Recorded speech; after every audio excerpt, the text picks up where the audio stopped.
السلام عليكم ورحمة الله تعالى وبركاته.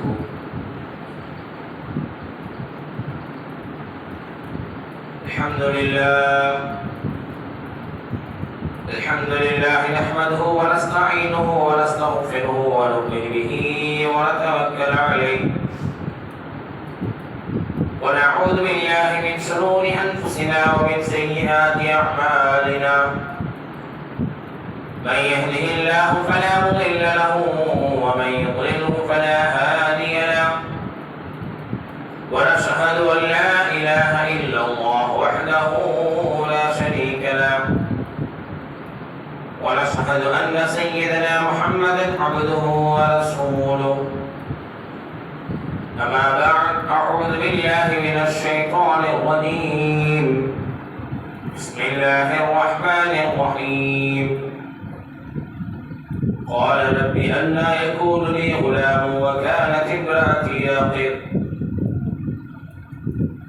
وقد بلغت من الكبر عتيا.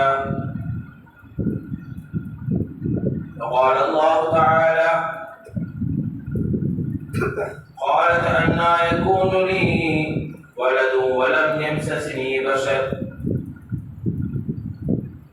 صدق الله العلي العظيم. قال نبينا صلى الله عليه وسلم: إنما الأعمال بالنيات وإنما لامرئ ما نوى، أو كما قال عليه الصلاة والسلام. இந்த உலகத்தை படைத்து பரிபாலிக்கக்கூடிய அல்லாஹ்வுக்கு எல்லா புகழும்,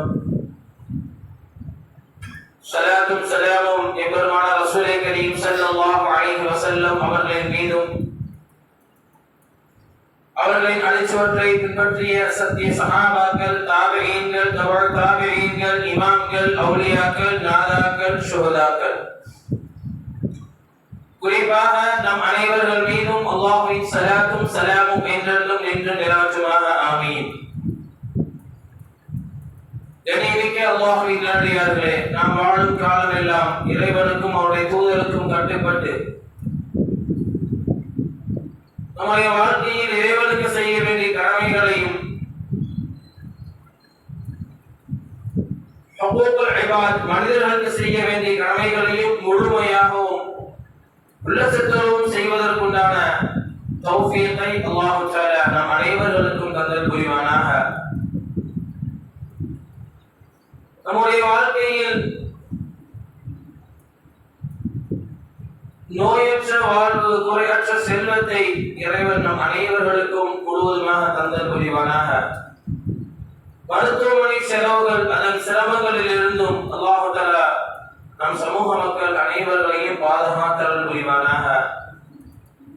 நம்முடைய வாழ்க்கையில் இறைவனுக்காக செய்யப்படுகின்ற எல்லா விதமான வணக்கங்களையும் இறைவன் பரிபூர்ணமாக ஏற்றுக்கொண்டு அதற்குண்டான நற்கூலிகளையும் அல்லாஹ் தஆலா முழுவதுமாக நம் அனைவருக்கும் தந்தல் புரிவானாக. ஆமீன் ஆமீன் யா ரப்பல் ஆலமீன். அல்ஹம்துலில்லாஹ். கண்ணியமிக்க அல்லாஹ்வின் நல்லடியார்களே, இந்த ஜும்ஆ வரையில் நான் பேச எடுத்துக்கொண்ட தலைப்பு ஒரு முக்கியமான தலைப்பு. ஸல்லல்லாஹு அலைஹி வஸல்லம் அவர்கள் பிறந்த இந்த மாதத்தில் ஆங்காங்கே எல்லா பள்ளிவாசல்களிலும் ஸல்லல்லாஹு அலைஹி வஸல்லம் அவர்களின் வாழ்க்கை வரலாறுகளை ஒவ்வொரு கட்டமாக சொல்லக்கூடிய ஒரு காலம் இது. அப்படிப்பட்ட இந்த காலத்தில் ஸல்லல்லாஹு அலைஹி வஸல்லம் அவர்களும் குர்ஆனும் நமக்கு காட்டி தந்த விஞ்ஞானம். இன்றைக்கு விஞ்ஞானிகள் ஒவ்வொரு புது கண்டுபிடிப்புகளை கண்டுபிடிக்கிறார்கள் இல்லையா? அதிகமான கண்டுபிடிப்புகள். சில ஆண்டுகளுக்கு முன்பாக பல வருஷங்களுக்கு அப்புறம் தான் ஒரு ஏவுகணை அனுப்புவாங்க நிலாவுக்கு. ஆனா இன்றைக்கு அடிக்கடி அனுப்பக்கூடிய ஒரு சூழல், அதிகமான கண்டுபிடிப்புகள், இப்படி ஏராளமாக இந்த விஞ்ஞானத்தினுடைய வளர்ச்சி பெருகிக் கொண்டே போகிறது. நீங்க தான் விஞ்ஞானிகளுடைய ஆராய்ச்சியின் போது அவர்கள் ஆராய்ச்சி செய்கிறார்கள். அந்த ஆராய்ச்சியின் போது அவர்கள் ஆராய்ச்சிக்கு சென்று வந்த பிறகு கேள்விப்பட்டு என்ன செய்யறாங்க அப்படின்னா, எப்படிப்பட்ட ஒரு மாற்றத்தை நபியும் குர்ஆனும் நமக்கு தந்திருக்கிறது என்பதை நாம் சிந்திக்க வேண்டும். போறாங்க, ஆராய்ச்சி செய்யறாங்க, ஆராய்ச்சி வெற்றி பெறுது. அது எதுவாக இருக்கட்டும், புது கண்டுபிடிப்பு என்ன கண்டுபிடிப்புகளா இருக்கட்டும், போயிட்டு வந்து கேள்விப்படுறாங்க. இஸ்லாம் அப்படிங்கிற ஒரு மார்க்கம் இருக்குது. அந்த மார்க்கத்துல முகமது நபி அவர்கள் இருக்கிறாங்க, இறுதி தூதர் அனுப்பப்பட்டாங்க. அந்த முகமது நபிக்கு ஒரு குர்ஆன், அற்புத குர்ஆன் அனுப்பப்பட்டது. அந்த குர்ஆனில் இதை பற்றி உள்ள விரிவாக்கம் சொல்லப்பட்டிருக்கிறது அப்படின்னு கேள்விப்பட்டு படிக்கிறாங்க விஞ்ஞானிகள், படிக்கிறாங்க. அவர்கள் ஆராய்ச்சி செய்து அந்த ஆராய்ச்சியும் அவர்கள் படிக்கக்கூடிய அந்த குர்ஆனுடைய வசனங்களுடைய அர்த்தமும் விளக்கமும் ஒன்று போக என்ன செய்யறாங்க அப்படின்னா, உடனே இஸ்லாமிய மார்க்கத்திற்கு மாறி வரக்கூடிய சூழல் இன்னைக்கு நடக்குது. நம்ம வெளியே தெரியாம இருக்கலாம், நமக்கெல்லாம் வெளியே தெரியாம இருக்கலாம், ஆனா இன்னைக்கு நடந்துகிட்டு இருக்கு. விஞ்ஞானங்கள் ஒரு பக்கம் வெற்றி பெற்று வளர்ச்சியை நோக்கி போய்கொண்டே இருந்தாலும் அந்த ஆராய்ச்சி செய்யக்கூடிய அந்த விஞ்ஞானிகளும் தங்களுடைய மன மாற்றத்தையும் இன்றைக்கு கண்கூடாக பார்க்கிறோம். சில ஆண்டுகளுக்கு முன்பாக கடலுக்கு சென்று ஆராய்ச்சி செய்யறாங்க விஞ்ஞானிகள். நாங்க பார்த்தா ஒரு பக்கம் பச்சை கலர்ல நீர் இருக்குது, இன்னொரு பக்கம் மண் கலந்த ஒரு நீராக இருக்குது. ஒரு பக்கம் பச்சை கலர் நீல கலர் மாறி மாறி இருக்குது, ஒரு பக்கம் மண் கலந்த ஒரு நீர். அது அந்த விஞ்ஞானி என்ன செய்கிறார் அப்படின்னா, ஒரு பாட்டில் அந்த தண்ணியை அடைச்சி இந்த தண்ணியிலேயாவது அந்த தண்ணீர்கள் ஒன்றுபடுது அப்படின்னு பார்ப்போம் ஆராய்ச்சி செய்யறார். கடல்ல திரை கிடையாது, தடுப்பு சுவர் கிடையாது, எதுவுமே கிடையாது. ஆனால் வலது பக்கம் பார்த்தா உப்பு நீர், இடது பக்கம் பார்த்தா இனிப்பு நீர், பருகக்கூடிய நீர். அவருக்கு ஆச்சரியமா இருக்கு. சரி, ஒரு பாட்டில் அடிச்சு பார்ப்போம், ஒரு கண்ணாடி பாட்டிலை அடைத்து நாம் குளிக்க பார்ப்போம், அதை ஒன்று சேருகிறதா என்று பார்ப்போம். அப்படி குளிக்க பார்க்கிறாரு, அங்கேயும் ஒண்ணு சேரல.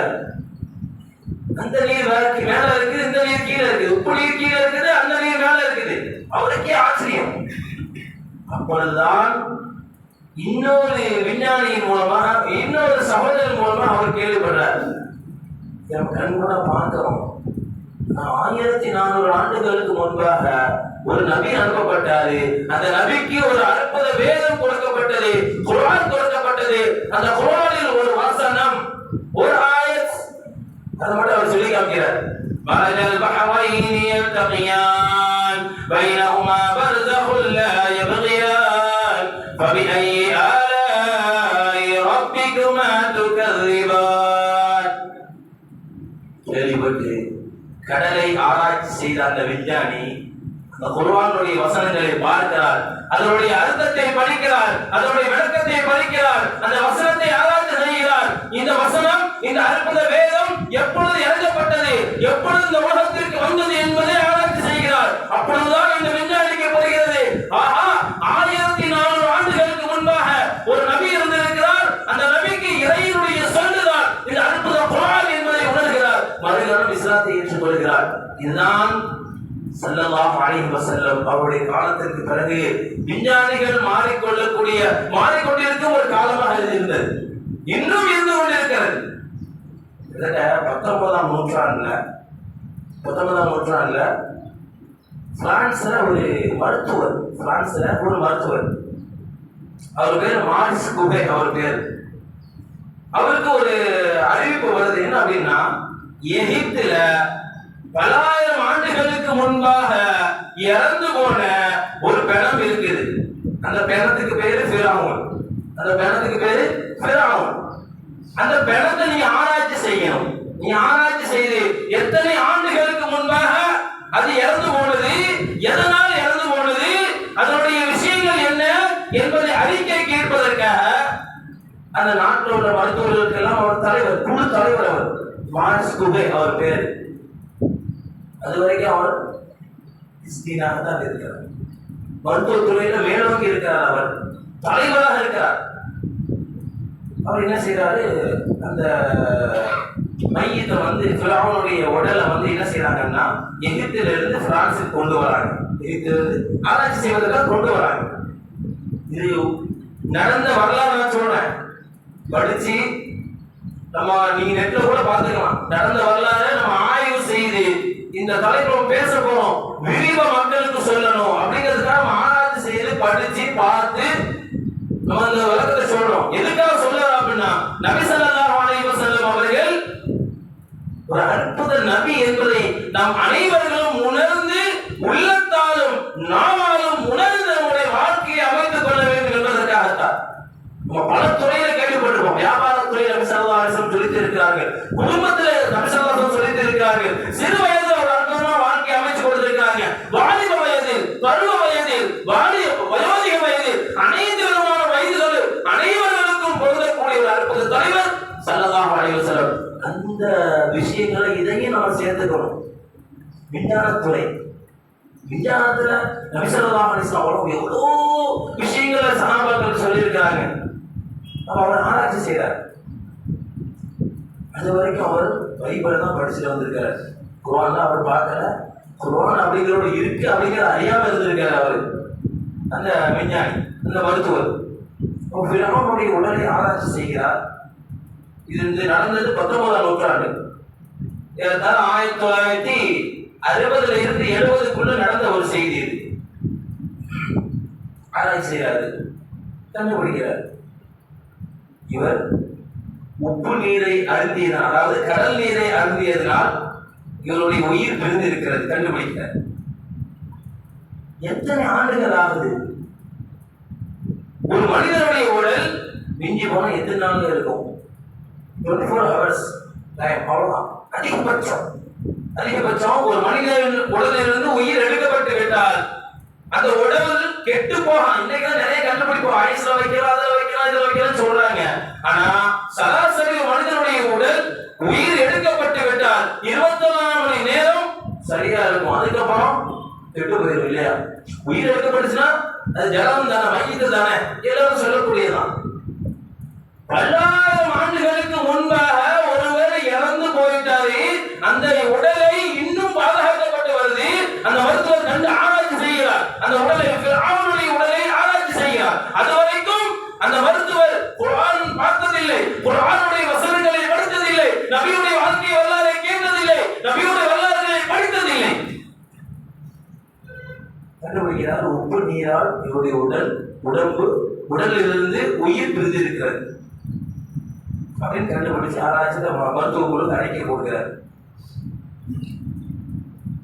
அப்பதான் அந்த கூட்டத்தில் இருந்த ஒரு சகோதரர், இஸ்லாமிய சகோதரர், அவர் அந்த மருத்துவருக்கு வந்து, நீங்க இதை இப்பதான் கண்டுபிடிக்கிறீங்க, அவர் கடல் நீர் குடிச்சுதான் இறந்து போனாரு அப்படின்னு நீங்க இப்பதான் கண்டுபிடிக்கிறீங்க, ஆராய்ச்சி செய்றீங்க, அறிக்கை கொடுக்குறீங்க.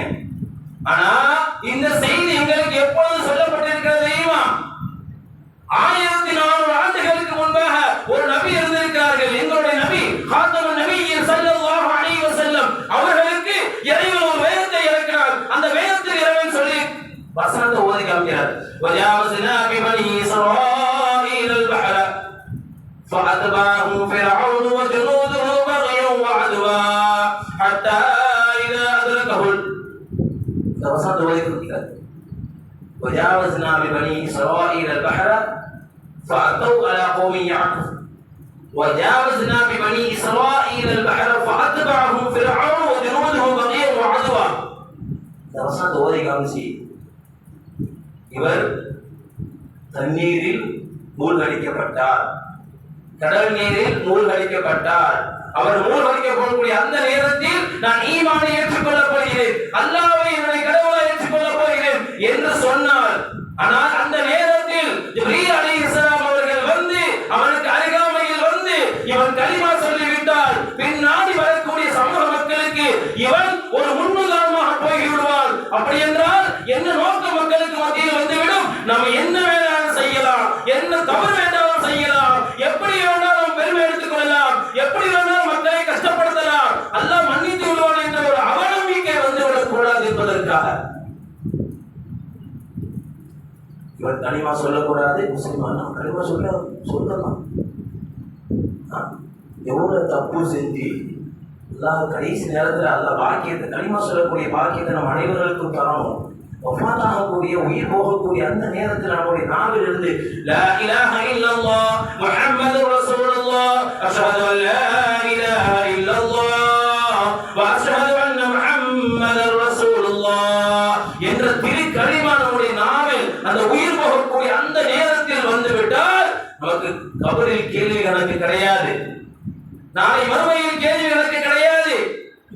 இங்க ஊத்தாடுறதுதான் சொர்க்கத்துக்குள்ள நம்ம தாராளமா போலாம், எந்த தடையும் கிடையாது. ஹதீஸ் எந்த தடையும் கிடையாது. அதனாலதான் உலமா பெருமக்கள் அதிகமாக தங்களுடைய வேலை சொல்லுவாங்க, உங்களுடைய வாழ்க்கையில வந்து நீ அதிகமான களிமாக்களை சொல்லிக் கொண்டே இருங்கள், நபியுடைய வாழ்க்கையை வாழ்ந்து காட்டுங்கள், நபியின் மீது ஸலவாத் சொல்லுங்கள், குர்ஆனுடைய உங்களுடைய வாழ்க்கையை அமைத்துக் கொள்ளுங்கள், சஹாபாக்கள் வாழ்ந்து காட்டிய இந்த வாழ்க்கையை வாழ்ந்து காட்டுங்கள் என்பது அடிக்கடி பயானில் சொல்வதற்கு காரணம் என்ன? இதெல்லாம் நம்ம செஞ்சிட்டோம் அப்படின்னா இன்ஷா அல்லாஹ் அல்லாஹ் நமக்கு அப்படி ஒரு பாக்கியத்தை தரணும், கலிமா சொல்லக்கூடிய பாக்கியம். ஆமீன். நான் அடிக்கடி சொல்வது, ஒரு மாணவன் பரீட்சைக்கு தயாராக நான் பரீட்சை நடக்கக்கூடிய ஒரு காலகட்டமா இருக்குது. இன்னைக்கு காலாண்டு தேர்வுகள் மாணவ மாணவிகள் நடக்குது. அந்த மாணவர்கள் உழுந்து படிச்சாதான், இல்லையா உண்மைதானே, நல்ல படிச்சாதான் அந்த எக்ஸாம் ஹால்ல அந்த கொஸ்டின்களுக்கு கேட்கப்படக்கூடிய கேள்விகளுக்கு சரியான வழியில பதில் எழுத முடியும். படிக்காம போய் பாத்துக்கலாமாப்ல ஆயா சுத்திக்கிட்டு அது எக்ஸாம் தானே, அது பெரிய விஷயமா, பாத்துக்கலாம் அப்படின்னு சந்தோஷமான நிலையில சுத்திக்கிட்டு எக்ஸாம் ஹால்ல போய் உட்கார்ந்து அவங்க என்ன கேட்டாலும் நமக்கு தெரிந்த பதில் தான் எதுவுமே தவிர அங்க கேட்கப்பட்ட கேள்விக்குண்டான பதிலை நம்மால் எழுத முடியாது. காரணம் அவர் படிக்கவில்லை, அந்த மாணவர் படிக்கவில்லை. இன்னொரு செய்தியை நான் சொல்றேன், எக்ஸாம் சொன்னதுனால நம்ம பிள்ளைங்களை வந்து ரொம்ப நம்ம வந்து ஊக்கப்படுத்தணும் அப்படிங்கிற பேர்ல டார்ச்சர் பண்றோம். இன்னைக்கு நிகழ்காலத்துல நீ கண்டிப்பா அதிகமா மார்க் எழுதி ஆகணும், தாராளமா எழுதட்டும், பிள்ளைங்க மார்க் அதிகமா எழுதணும், குறை இல்லை. அதான் நீங்க பெற்றோர்கள் என்ன செய்யறாங்க அப்படின்னா ரொம்ப டார்ச்சர் பண்றாங்க, நீ ரொம்ப அதிகமா மார்க் எழுதிதான் ஆகணும், ஒரு 2 மார்க் கம்மி ஆயிட்டனா அந்த பிள்ளைங்க என்ன செய்யறாங்க, உதாசனப்படுத்துறாங்க. உனக்கு அது கிடையாது இது கிடையாது, நீ சரியா படிச்சு இப்போ மார்க் எடுக்க மாட்டிருக்க, அப்படி செய்ய மாட்டேங்க, நான் சொல் பேச்சு கேட்க மாட்டிருக்க, நான் என்ன சொன்னாலும் கேட்க மாட்டிருக்க அப்படின்னு உதாசனப்படுத்துறாங்க. அப்படி நீங்க உதாசனப்படுத்தும் போது என்ன ஆகும்னா அந்த பெற்றோர்களுடைய அந்த பிள்ளைங்களுடைய மனோநிலை அப்படியே மாறிடும். என்னடா இது, வீட்டுக்கு போனாலும் பள்ளிக்கூடம் போனாலும் அங்க டீச்சர் நம்மளை வந்து பாடாப்படுத்தி நம்ம படிக்க வைக்கிறாங்க, வீட்டுக்கு வந்தாலும் வீட்டுல வந்து படிக்க நிகழ்காலம் அப்படிதாங்க இருக்குது. பிள்ளைங்க ஐயோ பாவமா இருக்குது நமக்கு நிகழ்காலத்துல.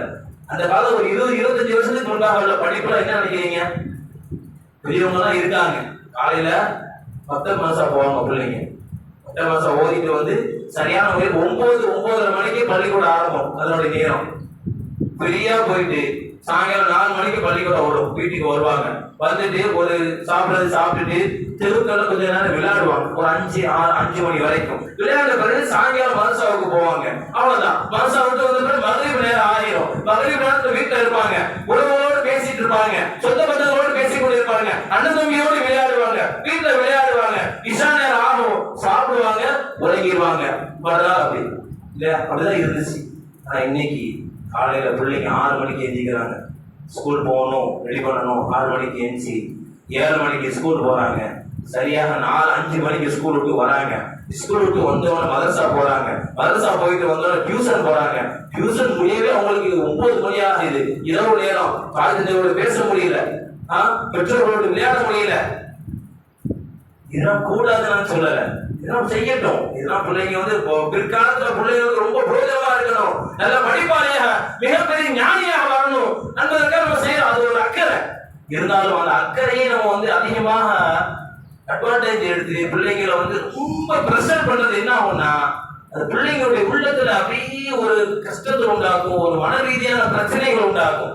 அதனால வந்து கண்டிக்கக்கூடிய நேரத்தை கண்டிங்க, எல்லா நேரத்திலும் பிள்ளைங்களுக்கு கண்டிக்காம ஒரு எப்படி தன் பிள்ளைங்க என்ன சொன்னா கேட்கும் அப்படிங்கிற ரீதி கொண்டு போயிட்டு வச்சுக்கிறேன், எல்லோருக்குமே நல்லது. அந்த பிள்ளைங்க நல்ல விதமான மார்க்குகளை எடுப்பார்கள் என்பதையும் ஒரு தாழ்மையான கருத்தாக சொல்லிக் கொண்டு அடுத்த விஷயத்துக்கு வர.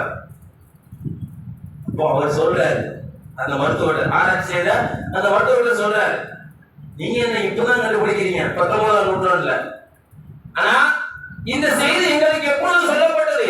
நீங்க நாயகம் ஸல்லல்லாஹு அலைஹி வஸல்லம் அவர்கள் 1400 ஆண்டுகளுக்கு முன்பாக வந்த அந்த வேதத்தில் இறைவன் சொல்ற வார்த்தை தான் இது. ஃபிரௌன் தண்ணீர் மூழ்கடிக்கப்பட்டால் அந்த தண்ணீர் உப்பு நீர், அதனால் ஜிப்ரீல் அலைஹிஸ்ஸலாம் நிக்கிறாங்க, இவங்க கலிமா சொல்லி கூடாது, கலிமா சொல்லி விட கூடாது நிக்கிறாங்க. ஜிப்ரீல் அலைஹிஸ்ஸலாம் அவங்க வாயில வந்து என்ன செய்யறாங்க, மண்ணதிக்கு போடுறாங்க. வரலாறு இது. வாயில மண்ணதிக்கு போடுறாங்க. சொல்லக்கூடாத களிமா. நான் ஈமான் கொள்கிறேன் அப்படின்னு சொல்றான். நான் அல்லாஹ்வை இறைவனை ஏற்றுக்கொள்கிறேன் அப்படின்னு சொல்றான். அந்த நேரத்துல அப்படியே தண்ணீர் மூழ்கடிக்கப்பட்டு இறந்து போயிட்டான். இதான் வரலாறு. அதுக்கப்புறம் இறைவன் என்ன சொல்றான் தெரியுமா? அப்ப இறந்து போனது மட்டுமல்ல, நான் முதல்ல ஒரு வாட்டி சொல்லியிருக்கேன், அது வரைக்கும் கடல் நீர் எந்த பொருளை போட்டாலும் உள்வாங்கிக் கொள்ளும். எந்த பொருளை போட்டாலும் பிறகு இறக்கும் முன்னால் வரைக்கும் கடல் நீரில் எந்த பொருளை போட்டாலும் உள்வாங்கிக் கொள்ளக்கூடிய கடல், இவன் இறந்த பிறகு இவன் கடலுக்குள்ளே மூழ்கடிக்கப்பட்ட அந்த நேரத்தில் கடல் கூட அவனை வெளியே தள்ளியது. அதுக்கப்புறம் எந்த பொருளையும் கடல் உள்வாங்காது. எந்த பொருளை போட்டு பாருங்க, அப்படி கரை ஓரமாக ஒதுங்கிடும். கரை ஓரமாக ஒதுங்கிவிடும். இதையும் சொல்றாங்க வரலாற்றுல. அப்படிதான் தண்ணீரால் உப்பு நீரால் அவன் இறந்து போனா. அது மட்டுமல்ல, அடுத்த வசனத்தில் அல்லாஹ் சொல்றான், فَالْيَوْمَ نُنَجِّيكَ بِبَدَنِكَ لِتَكُونَ لِمَنْ خَلْفَكَ آيَةً. இவருடைய உடல் கியாமத் நாள் வரைக்கும் ஒரு அத்தாட்சிக்காக பாதுகாக்கப்படும் என்று இறைவன் சொன்ன வார்த்தை நீங்க 19ஆம் நூற்றாண்டு நீங்க எப்ப கண்டுபிடிச்சிட்டீங்க, இப்ப நீங்க அறிக்கை கொடுக்குறியோ அப்படின்னு சொன்ன மறுக்கணம்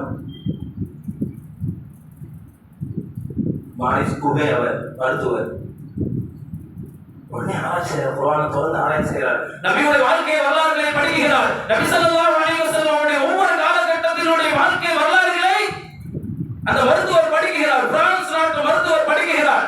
படிக்க படிக்க படிக்க படிக்க என்ன ஆகுது அப்படின்னா அரபு நாட்டுக்கு போறாரு. இவ்வளவு விஷயங்கள் இருக்குதா, இவ்வளவு விஷயங்கள் இருக்குதா, அரபு நாட்டுக்கு போறாரு. அரபு நாட்டுக்கு சென்று அந்த அரபிகளுடைய அந்த அதாவது அவங்க பேசக்கூடிய மொழியை பார்க்கிறார். அவர் நடக்கக்கூடிய நடைமுறைகளை பார்க்கிறார்.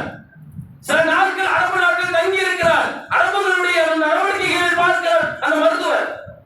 இது அந்த காலத்தில் நடந்த வரலாறு கிடையாது.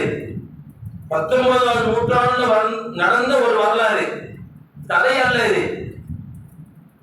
உடனே அங்கே இருக்கக்கூடிய எல்லாத்தையும் படிச்சு பவான படிச்சு எல்லாத்தையும் வழங்கிய அவர் அங்கு அரபு நாட்டில் இருக்கக்கூடிய ஒரு மிகப்பெரிய ஒரு தலைவரை பார்த்து தன்னுடைய கைகளை கொடுத்து, நான் இந்த இஸ்லாத்தை ஏற்றுக்கொள்கிறேன், அஷ்ஹது அல்லா இலாஹ இல்லல்லாஹ் வ அஷ்ஹது அன்ன முஹம்மதர் ரசூலுல்லாஹ், இஸ்லாத்தை ஏற்றுக்கிறார். அவர் நபி ஸல்லல்லாஹு அலைஹி வஸல்லம் அவர்கள் ஆராய்ச்சி செய்யக்கூடிய விஞ்ஞானிகளுக்கு மத்தியிலும் எப்படிப்பட்ட ஒரு மாற்றத்தை கொண்டு வருகிறார்கள் என்பதை நாம் சிந்திக்க வேண்டும் சகோதரர்களே. இஸ்லாம் மற்ற இறை வேதங்கள் எல்லாம் விஞ்ஞானத்தை போதிக்கிற மற்ற இறை வேதங்கள் எடுத்து பாருங்க, விஞ்ஞானத்தை போதிக்க ஆன்மீகத்தை மட்டும்தான் போதிக்கும். ஆனால் இதுல இருந்து மாறுபட்டதுதான் அற்புத குர்ஆன். நபி ஸல்லல்லாஹு அலைஹி வஸல்லம் அவர்களுக்கு அருளப்பட்ட அற்புத குர்ஆன், நமக்கு வேதமாக கிடைத்த அற்புத குர்ஆன் ஆன்மீகத்தையும் சொல்கிறது, விஞ்ஞானத்தையும் சொல்கிறது, மனித வாழ்க்கைக்கு தேவையான அனைத்து விஷயங்களையும் சொல்லி காட்டுகிறது. ஆனா சில வரலாறுகள் ஆன்மீகமாகத்தான் நம்ம எடுக்க முடியும், அதை விஞ்ஞானமா மாற்ற முடியாது. குர்ஆன்ல சில வரலாறுகள் வரும், நீ கேள்வி கேட்பீங்க, என்னடா இப்படி ஒரு வரலாறு ஆயத்து வருதா, இப்படி ஒரு வரலாறு வருதா, இது எப்படி விஞ்ஞானமாகும்? அது ஆன்மீகம் மட்டும்தான். எந்த வரலாறு? قالت أن يكون لي غلام ولم يمسسني بشر. மரியம் அலைஹிஸ்ஸலாம் தனியா இருக்கிறாங்க. அவங்களுக்கு இன்று ஒரு கூடாரம் அமைத்து இருக்கிறாங்க. அப்பொழுது ஜிப்ரீல் அலைஹிஸ்ஸலாம் قال أنا رسول ربك, சூரத்துல் மரியம் வரக்கூடிய ஆயத்து இது. قال أنا رسول ربك, உங்களுடைய ரப்பினுடைய புறத்திலிருந்து நான் ரசூலாக நான் வந்திருக்கிறேன். யார்? ஜிப்ரீல் அலைஹிஸ்ஸலாம் வராங்க, மனித தோற்றத்துல வராங்க. தனியாக இருக்கக்கூடிய மரியம் அலைஹிஸ்ஸலாம் அவர்களிடம் முறையிடுறாங்க, சொல்றாங்க.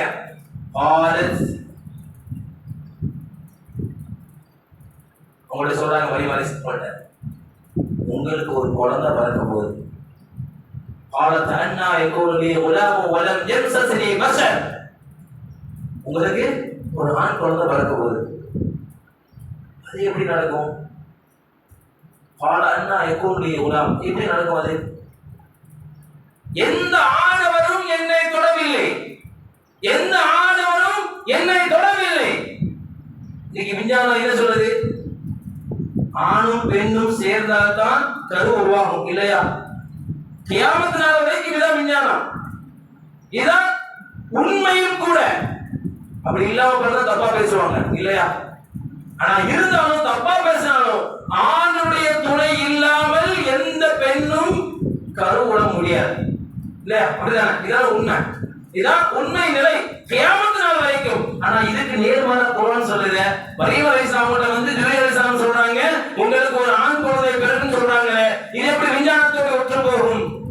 இது எப்படி நடக்குது? அவங்களே கேட்டாங்க. அதுவும் குர்ஆன் சொல்லுது. அந்த சூரத்துல் மரியமுடைய ஆரம்ப வசனங்களை நீங்க படிச்சு பாருங்க, ஆரம்ப ஆயத்துகளை நீங்க படிச்சு பாருங்க. அவங்களும் கேட்கறாங்க, எப்படி ஒரு ஆண் துணை இல்லாம எப்படி என்னால குழந்தை பெற்றுக்க முடியும்? ஜிப்ரீல் அலைஹிஸ்ஸலாம் சொல்றாங்க, கால கதாலி கால ரப்புக், நடக்கும். அது கால ரப்புக் நடக்கும், அவ்வளவுதான் சொல்லிட்டு போயிட்டாங்க. அதே போல ஈசா அலைஹிஸ்ஸலாம் பிறந்தாங்க, அந்த வரலாறு வேற. அப்ப இது வந்து நம்ம ஆன்மீகமாக தான் எடுக்க முடியும். இதை விஞ்ஞானத்தோட ஒப்பிட்டு பார்த்தா இது நடக்கக்கூடிய காரியம் இல்லையே. நம்ம முர்த்ததாகி போகக்கூடிய சூழல் வந்துடும், நம்ம முர்த்ததாகி போயிடுவோம். அப்ப இது ஆன்மீகத்தால் மட்டும்தான் நம்மால் எடுக்க முடியும், சிந்திக்க வேண்டும். இரண்டாவது அதே சூறாவுல قال أن يكون لي غلام وكانت امرأتي عاقر وقد بلغت الكبر عتيا. ஜக்கரியா அலைஹிஸ்ஸலாம் 90 வயசு தாண்டிச்சு. ஜக்கரியா நபிக்கு 90 வயசு தாண்டிச்சு. அப்போ வராங்க சுபச்செய்தி சொல்வதற்காக. யார்? அதே ஜிப்ரீல் அலைஹிஸ்ஸலாம் வந்து யாரு? ஜக்கரியா அலைஹிஸ்ஸலாமுடைய மனைவி வயது ஒழுக்கமானாலும் அவங்க மலட்டு தன்மையோடு இருக்கக்கூடிய ஒரு பெண், வயதான முதிர்ந்த பெண். அவங்களுக்கு அந்த சுபச்செய்தி சொல்லி வரோம். ஜிப்ரீல் அலைஹிஸ்ஸலாம் கொண்டு வராங்க, உங்களுக்கு ஒரு அழகான ஆண் குழந்தை பிறக்கும், யஹ்யா அப்படிங்கிற பெயர் கொண்ட இறைவனை அந்த குழந்தைக்கு பெயர் வைப்பான் அப்படிங்கிற சுபச்செய்தி ஜக்கரியா அலைஹிஸ்ஸலாம் அவங்களுக்கு ஜிப்ரீல் அலைஹிஸ்ஸலாம் வஹீ மூலமா கொண்டு வந்து சொல்றாங்க. அவரும் அதை தான் கேட்கிறாரு. அது எப்படி முடியும்? இது நடக்காத காரியமா? எனக்கு ரத்த ஓட்டம் கம்மியா இருக்குது, நானும் வயோதிகனாக ஆயிட்டேன், என்னுடைய மனைவியும் வயோதிக பெண்ணாக ஆயிட்டா, வயது முதிர்ந்தவராக ஆயிட்டால், மலட்டுத்தன்மை உடையவர், இது எப்படி சாத்தியமாகும்? அவர் கேட்கிறார். யார்? ஜக்கரியா அலைஹிஸ்ஸலாம் கேட்கிறாங்க ஜிப்ரீலிடம். அதற்கும் ஜிப்ரீல் அலைஹிஸ்ஸலாம் பதில் சொல்றாங்க, கால கதாலி கால ரப்புக், நடக்கும், உங்களோட ரப்பு நடத்துவோம். அதற்கு பிறகு வயதானதுக்கு பிறகு ஒரு அழகான ஆண் குழந்தை யஹ்யா அலைஹிஸ்ஸலாம். உங்களுக்கு மிகப்பெரிய சிறப்பு என்ன சிறப்பு தெரியுமா? யஹ்யா அப்படிங்கிற பெயர் அது நாள் வரைக்கும் வந்த மக்களில் யாருமே வைக்கவில்லை அந்த பெயரை. எத்தனை மக்கள், எத்தனை ஆயிரம் லட்சம் கோடி மக்கள் வந்திருப்பாங்க, லட்சம் கோடி மக்கள் வந்திருப்பாங்க. அது வரைக்கும் அந்த யஹ்யா என்ற பெயர் எந்த நபருக்கு வைக்கப்படவில்லை, யாருக்கு வைக்கப்படவில்லை. யஹ்யா அலைஹிஸ்ஸலாம் அவர்களுக்கு தான் இறைவன் பெயர் வைக்கிறார், யஹ்யா என்ற பெயரை. இதை விஞ்ஞானத்தோடு எப்படி ஒப்பிட முடியும்? சொல்லலாம், அந்தந்த நாடுகள் நடக்கத்தானே செய்யுது. சில பேர் அமெரிக்காவில் வந்து 100 வயசுல குழந்தை பிறக்கலையா, 2 குழந்தை பெறாங்களே. முக்கியமான காரணம் குர்ஆன் சொல்லக்கூடிய காரணத்தை பாருங்க. அந்த பெண் வயது முதிர்ந்த ஒரு பக்கம் இருந்தாலும், மூதாட்டியாக இருந்தாலும் அவங்க மலட்டுத்தன்மை உடையவர்கள், அதுவும் குர்ஆன் சொல்லுது. இதெல்லாம் ஆன்மீகமாக எடுத்து இதுக்கு விஞ்ஞானத்தை ஒப்பிடக்கூடாது. ஒரு ஆன்மீகத்தையும் இந்த குர்ஆன் பேசுகிறது, நபி பேசியிருக்கிறார்கள், விஞ்ஞானத்தையும் நபி ஸல்லல்லாஹு அலைஹி வஸல்லம் அவர்களுக்கு போதித்திருக்கிறார்கள். இந்த உலக வளர்ச்சிகள் எல்லாம், கண்டுபிடிப்புகள் எல்லாம், விஞ்ஞானிகளுடைய ஆராய்ச்சிகள் எல்லாம் இப்பொழுது நம்ம வியந்து பார்க்கிறோம். அதோட ஆராய்ச்சிகளை, புது புது கண்டுபிடிப்புகளை வியந்து பார்க்கிறோம். ஆனால் இதையெல்லாம் குர்ஆன் ஷரீஃபில் சொல்லப்பட்டு விட்டது. இன்னைக்கு தான் டாக்டர் சொல்றாங்க, என்ன சொல்றாங்க? ஒரு பெண் கருவுற்றால் 40 நாள் இந்திரிய துளியா இருக்கும், 40 நாள் ரத்தமாக இருக்கும், அதுக்கு 40 நாள் சதக்கட்டியா, அதுக்கப்புறம் 40 நாள் எலும்பு துண்டுகளாக எலும்புகள் சேர்க்கப்படும், அதுக்கப்புறம் சதை, அதுக்கப்புறம் ஒரு ஒரு உடல் கொடுக்கப்படும், இல்லையா? இன்னைக்கு உண்மை தானே? விஞ்ஞானம் கண்டுபிடிப்போம். இது இன்றைக்கு நாம் கேள்விப்படுறோம், இன்றைக்கு மருத்துவர்கள் சொல்றாங்க, இன்றைக்கு விஞ்ஞானிகள் சொல்றாங்க. ஆனா இதையெல்லாம் 1400 ஆண்டுகளுக்கு முன்பாக கண்மணி நாயகம் ஸல்லல்லாஹு அலைஹி வஸல்லம் அவர்களும் அல்லாஹ்வுடைய தூதராக அனுப்பப்பட்ட நபி ஸல்லல்லாஹு அலைஹி வஸல்லம் அவர்களும் அல்லாஹ்வும் குர்ஆன்ல சொல்லியிருக்கிறானே, ثم خلقنا النطفة علقة فخلقنا العلقة مضغة فخلقنا المضغة عظاما فكسرنا العظام لحما ثم أنشأناه خلقا آخر فتبارك الله أحسن الخالقين. ثم خلقنا النطفة முதல்ல இந்திரி துணியாக இறைவன் படைக்கப்படுவோம், அப்புறம் ரத்தம், அப்புறம் எலும்பு, அப்புறம் சதை, அப்புறம் ஒரு பிள்ளையாக உருவாக்குவான். இதெல்லாம் நபி ஸல்லல்லாஹு அலைஹி வஸல்லம் இந்த வசனத்தை சஹாபாக்கள் மத்தியில சொல்லும் போது அந்த வசனத்துடைய இறுதி இருக்கிறார், ஃபதபாரக்கல்லாஹு அஹ்ஸனுல் காலிகீன். இது அல்லாஹ் சொல்லிய வார்த்தை கிடையாது, தெரியுமா? நீங்க 18வது ஜுஸுல முதல் பக்கம் நிறைய பெறும், 13 வரி குர்ஆன்ல முதல் பக்கம் நிறைய பெறும். அந்த முதல் பக்கம் நிறைய 13வது வரியில இந்த வசனம் ஆரம்பிக்கும். ثم خلقنا النطفة علقة فخلقنا العلقة. இதெல்லாம் நபி ஸல்லல்லாஹு அலைஹி வஸல்லம் சஹாபாக்களுக்கு சொல்லிக் கொண்டிருக்கும் போது இறுதியா அல்லாஹ் சொல்லல. யார் சொன்ன வார்த்தை தெரியுமா? ஃபதபாரக்கல்லாஹு அஹ்ஸனுல் காலிகீன். யா அல்லாஹ் நீ பரக்கத் செஞ்சிருக்க, அழகான படைப்புகள். அதோட அர்த்தம் ஃபதபாரக்கல்லாஹு அஹ்ஸனுல் காலிகீன், படைப்புகளில் சிறந்த படைப்பா இருக்க நீ பரக்கத் செய்ய அல்லாஹ் என்ற இந்த வார்த்தை, இந்த அரபிக் உள்ள வார்த்தை, அதை கேட்ட உமர் ரலியல்லாஹு அன்ஹு சொல்றாங்க, ஃபதபாரக்கல்லாஹு அஹ்ஸனுல் காலிகீன் என்ற இந்த வார்த்தையை அல்லாஹ்வுடைய அனுமதியோடு நபியே இந்த வாசகத்தை நீங்கள் இந்த வசனத்தினுடைய முடிவாக நீங்க ஆக்கிக் கொள்ளுங்கள் என்பதாக உமர் ரலியல்லாஹு அன்ஹு அவர்கள் சொன்ன வார்த்தை அந்த வசனம் முடிவு பெறும். இதான் குர்ஆன் நபி ஸல்லல்லாஹு அலைஹி வஸல்லம் கிடைத்த மிகப்பெரிய ஒரு வமா அர்ஸல்னாக இல்லா ரஹ்மத்துல் லில் ஆலமீன். உலகத்தார்களுக்கு அனைவர்களுக்கும் நபி ஸல்லல்லாஹு அலைஹி வஸல்லம் அவங்க நமக்கு ஒரு ரஹ்மத், பாக்கியம், நிஅமத். அதை எப்படி நாம் வெளிப்படுத்த போகிறோம் சகோதரர்களே? அதனால எல்லா விஷயங்களும் நபி ஸல்லல்லாஹு அலைஹி வஸல்லம் அவர்கள் வரலாறுகளை படிப்பதோடு, கேட்பதோடு, பார்ப்பதோடு நம்முடைய வாழ்க்கையாகவும் நம்முடைய செயலாகவும் ஆக்கும் பட்சத்தில் நமக்கு எல்லா விதமான பரக்கத்துகளையும், எல்லா விதமான ரஹ்மத்துகளையும், எல்லா விதமான அன்புடைகளையும், எல்லா விதமான ரிலாக்களையும் அல்லாஹ் தஆலா நம் அனைவருக்கும் பரிபூர்ணமாக தந்தல் புரிவானாக. வ ஆஹிரு தஅவானா அல்ஹம்துலில்லாஹி ரப்பில் ஆலமீன். அஸ்ஸலாமு அலைக்கும் வ ரஹ்மத்துல்லாஹி வ பரகாத்துஹு.